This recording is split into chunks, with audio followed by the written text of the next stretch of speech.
Welcome, ladies and gentlemen. I want to appreciate you so much because of your great support.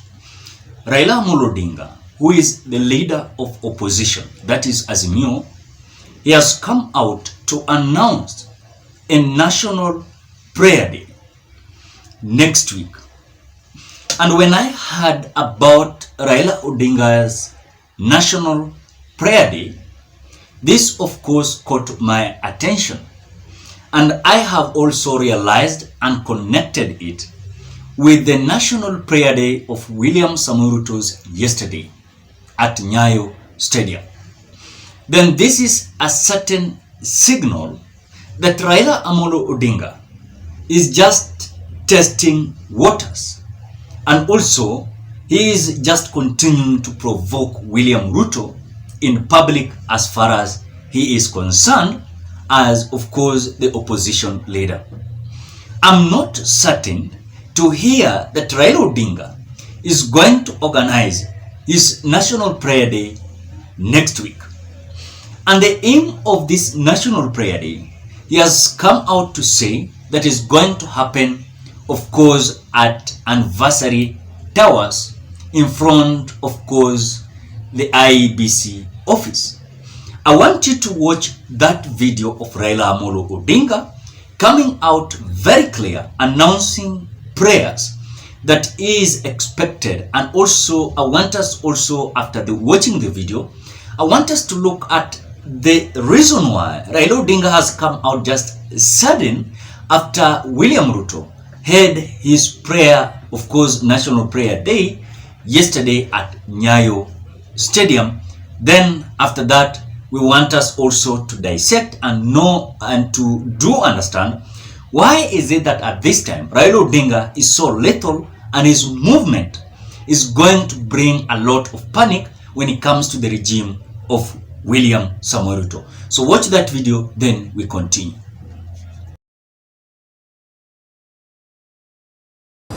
Somebody got 5.9 million votes. Other person got 8.1 million votes. Those are the facts. Those are the facts which should not be swept under the carpet. We must defend electoral justice in our country. This is what we have told our members of parliament to do. And we will continue to urge Kenyans to wake up and defend the rights. This will not go away. And this is the right which nobody can take away from us. This week, we are going to be in Kisii on Friday. On Saturday, we are going to be in Kisumu. And then, we will also be doing a prayer for the IBC. That we have and get an IBC which will defend the right of our people. And that prayer will be done in front of the premises of IBC sometimes next week. So according to my opinion, after watching the video, it is very clear that, ladies and gentlemen, Raila Odinga is trying hard to provoke William Ruto publicly. And also is trying hard to ensure that the sympathy of the people and the sympathy of masses is going to, of course, positive when it comes to his movement and also when it comes to his proposals. It is not a surprise, as you know, that yesterday was a prayer day, of course, for William Ruto's, of course, the way he came out announcing it. But you could even sense the turning out. Hustlers came out boycotting the national prayer. You cannot tell me that people could have not reached that meeting. But I want us to have also to realize, is there any positive turnout when it comes to the call of Raila Amolo Odinga that, of course, they're going to have their national prayer or in front of Anniversary Tower before, of course, where the IEBC offices are. The main, of course, tactics and tricks and strategy of Raila Amolo Odinga to have the prayers is just to test waters. Can he, of course, pull a huge crowd when it comes to the prayer that is going to happen next week? as of course compared to the prayers of course William Ruto yesterday's prayer at Nyayo Stadium, which according to me it is a big difference that is going to be noticed next week, because people are tired, people are hungry, people are angry with this regime. And that is why yesterday I came out very clear asking simple question. You want to tell me William Ruto, if of course he was elected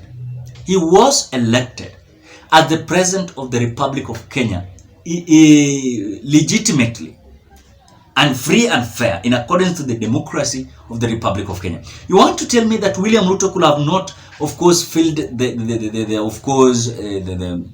stadium? You want to tell me he could have not come out very clear?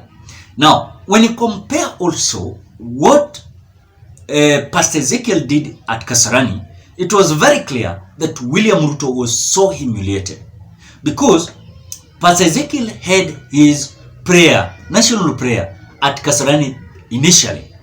But when it comes to prayers of William Ruto, yesterday at Nyayo Stadium, Pastor Ezekiel outwitted him by numbers. It means that people are not, of course, attracted to this current regime. And of course, if truly they were attracted to this regime, then they could have filled the stadium.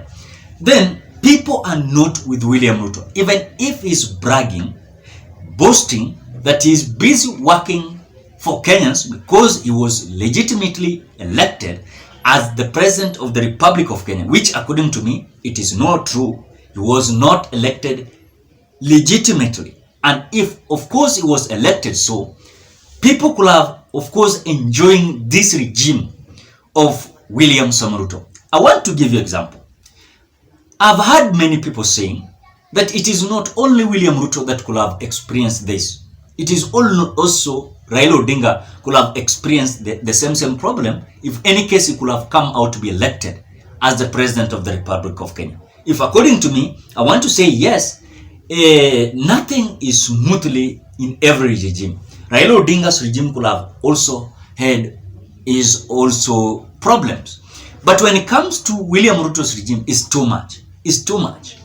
It is too much, and people are fed up. People have already been frustrated how this government is being controlled, how this government is being managed. It is just stories, narratives, day in, day out. So we want to compare the prayers of Raila Odinga that is going to happen next week and the prayers that happened yesterday at Nyayo Stadium of William Ruto. Then you will understand that Raila Odinga is having sincere crowds. And even it has reached at a point, even asking myself this question, if truly the clergy yesterday could have not come out to mobilize their people. Do you know that clergy came out to mobilize people? Do you know that? If this government or this regime could have not come out to mobilize people, mark my words, 100% sure, these people could have been having their prayers alone at Nyayo Stadium. That is the truth. Because even that time where Ruto was arriving at Nyayo Stadium, Pastor Dorcas, the wife to Rigathi Gachagua, was arriving at Nyayo Stadium. Even the chairs that were, of course, filled in the middle of the field was not filled, was about a half. So it's showing a certain indication that Raila Odinga is coming up with his own version, national prayer, where he's going to be held, of course, at anniversary towers where offices of IEBC has been installed. But according to me, I'm looking at a scenario where Raila Odinga is just testing waters and is also testing William Ruto. Can we start our street demonstration?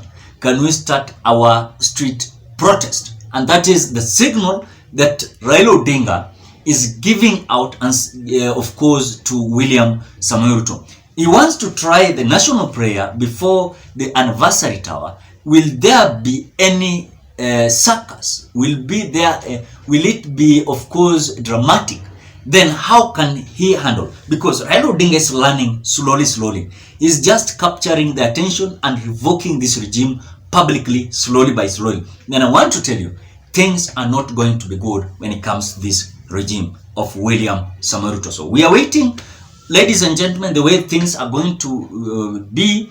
But again, Raila Odinga has come out, of course, to remove those who are, for example, Senate Whip of Zimio, of course, has been replaced by Senator Ledamo Lekina. So we are waiting the way changes are going, because Raila Odinga said the other day, at least they remain 2 or 3 people, but sure of whatever they are doing, than having 100 people, but about 95 of them are just molds and spying things of Azimio. So ladies and gentlemen, what are your thoughts towards the national prayer of Raila Odinga, of course, at Anniversary Towers, where IEBC, of course, is having the offices? Drop your opinion at the comment section below. Otherwise, thank you so much because of your great support. Please consider subscribing, liking, commenting, and sharing this video. Bye bye. Till we meet on another video.